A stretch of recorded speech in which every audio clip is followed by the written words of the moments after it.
If you look at India today, you'll find one of the largest Muslim populations on the planet, the third largest of any country. It's easy to assume a religious shift on this scale only happens through the force of an invading army, where one culture is replaced by another through conflict. But Islam's arrival in India actually followed a very different path. In the beginning, it had nothing to do with soldiers or battlefields. Instead, the first real connection happened through a door that opened toward the sea. In the 7th century, Arab merchants began arriving in Indian ports, not to conquer land, but to trade for spices and local goods. This initial foundation was built on mutual benefit and simple handshakes, creating a peaceful cultural collision that would last for centuries. These early traders eventually settled down in India's coastal ports, building their own permanent communities alongside the local population. They integrated so deeply into local life that Hindu kings actually hired many of these newly settled Muslims to serve as soldiers in their own armies. You can still see the evidence of this early tolerance today. This is the Cheraman Juma Masjid in Kerala. Built all the way back in 629, it is the first mosque in India, a place of worship that was woven into the Indian landscape from the very start. This era of peaceful community building lasted for hundreds of years before any major military movements ever reached the region from the north.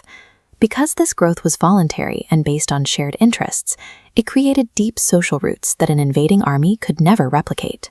Eventually, the political landscape did shift. Armies began arriving through the northern borders as Turkish and Afghan leaders moved into India. Commanders like Mahmud of Ghazni and Muhammad of Ghor paved the way for a massive new empire called the Delhi Sultanate. This new position of power brought an immediate challenge. The Muslim sultans had to find a way to govern a vast and diverse Hindu civilization with different customs and beliefs. They faced a choice every empire eventually encounters. Do you force your new subjects to adopt your way of life? Or do you find a way for two different cultures to coexist? The survival of the Delhi Sultanate depended on avoiding the mistake of forced conversion. They needed a new approach to keep the empire stable. Their solution was a policy of practical fairness. They allowed non-Muslims to practice their own religion freely, as long as they paid a simple tax to fund the military that protected them.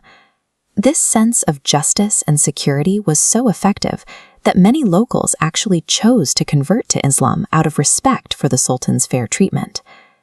This stands in dark contrast to what happened in the 14th century, when a conqueror named Timur arrived. He abandoned the path of integration for a path of sheer brutality. Timur's campaigns were devastating.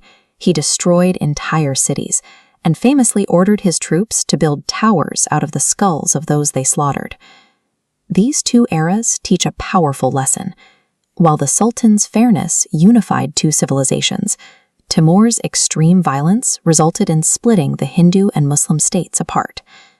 Looking back across the centuries, we can see the long-term footprint left behind by this history.